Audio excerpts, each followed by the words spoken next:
এখানে এসেছি 2 দিন হলো মাত্র। আর আমরা মাদকের বিরুদ্ধে সবসময় সোচ্চার। অলরেডি মাদক দমনে এবং মাদক আটকে আমাদের একাধিক টিম এই মুহূর্তেও কাজ করছে। সামনে আরও বেগবান হবে আশা করি। এবং আমাদের আরেকটা মূল লক্ষ্য যেটা নির্বাচন, সুষ্ঠু একটি নির্বাচন, এটার জন্য আমরা অক্লান্ত পরিশ্রম করতেছি এবং করব। আপনাদের সহযোগিতা দরকার, এলাকাবাসীর সহযোগিতা দরকার।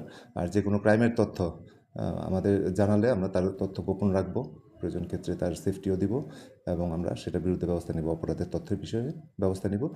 তো আপনারা সবসময় আমাদের সাথে যোগাযোগ রাখবেন। বাঁশখালীকে নিয়ে আপনার পরিকল্পনাটা যেটা প্রথমেই আমাদের পুলিশের যেগুলো কাজ, অপরাধ দমন এবং তদন্ত সংশ্লিষ্ট সব কিছু ওগুলো তো করবই।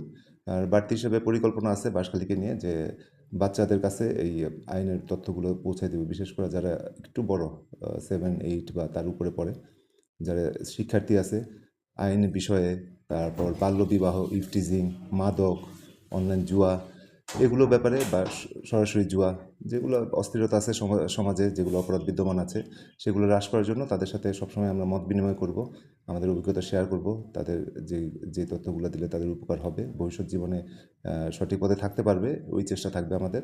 এছাড়া জনসাধারণের সাথে মিলেমিশে আমরা কাজ করব। তো আমরা সবসময় আপনাদের পাশে আছি। আমাদের থানা অলরেডি অনেকটাই ডিজিটালাইজেশন কমপ্লিট হয়ে গেছে। আপনারা জানেন জিডি অনলাইন এবং জিডিগুলো এন্ট্রি আমরা অনলাইনই করি। মামলা দায়ের এবং মামলার বিভিন্ন তদন্তের কেস ডায়েরি, বিভিন্ন সব কিছু আমরা এখন ডিজিটালাইজেশন পদ্ধতিতে করি। আর অনেক তথ্য আছে অলরেডি ডিজিটালাইজেশন হয়ে গেছে। ডিজিটালাইজেশনে আমাদের অনেকটা আগে আছে। আর ভবিষ্যতে সরকারের পরিকল্পনা অনুযায়ী যদি আরও কোনো কিছু আসে আমরা সেটা গ্রহণ করব।